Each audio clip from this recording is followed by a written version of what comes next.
when people are considering this as an option, how soon is too soon to start talking about financing?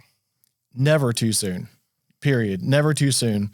Even if they're thinking about building in 12 months, 18 months, 2 years, it's never too early to talk about or get involved with the financing aspect of it, because that's obviously a big part of that dream coming to reality. Okay. So, a lot of people that I'm talking to are either inheriting property, or there's a huge family parcel that they're splitting off 5 acres to give to my clients and your clients.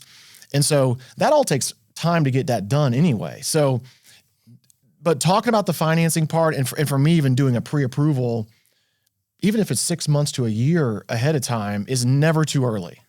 And I tell everybody that. I don't push them, but at the same time, I'm like, listen, even if it's a year from now, we could have a conversation. Let's get things going, even pulling credit, doing things like that, to make sure that when the time comes and they're ready to pull the trigger on it, that they're actually ready to go from a financing side.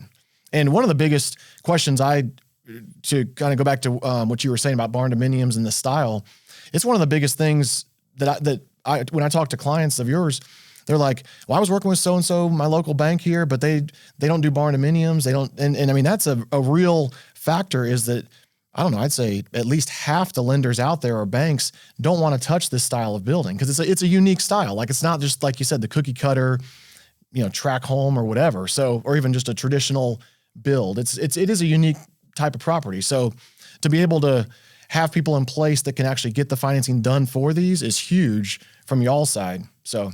No.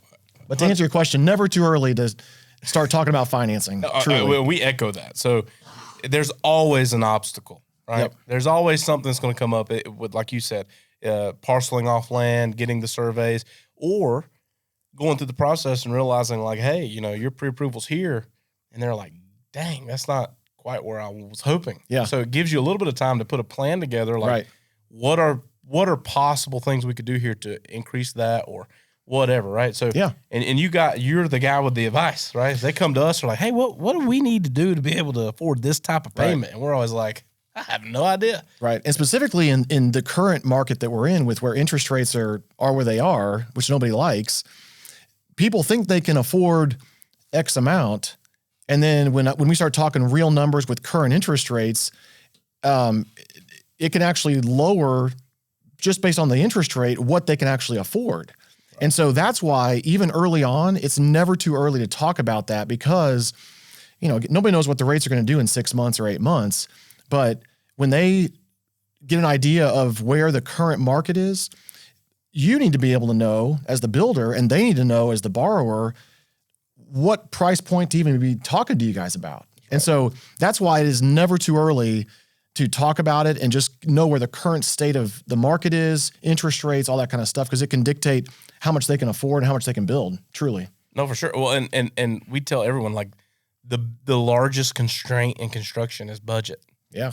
And so it's hard to start anything if there's going to be a budget. Now, some people, normally the people that say there's no budget, they give me the biggest, like, oh my God. Like, right. Very rarely are we dealing with clients who are like, money's not an right. issue for us. Because it's and that client's not talking to me anyway. That's right. Which is great. Yeah. So we want to come in and build that bridge up front, because the more information that we have on the front end, right, we can help lead, guide, and direct them appropriately, so that they don't get sent out to design with a preconceived notion that, we're going to build X amount of square feet and it's going to be all these things. And then when they get out and they've spent all this time and money and effort in design, and then they're like, well, let us talk to your guy. We already, pre-approved, but let's talk to your guy. And then they come back and they're like, well, most we can spend is X, and it's 60% of what it would take to build the home they've designed. Yep.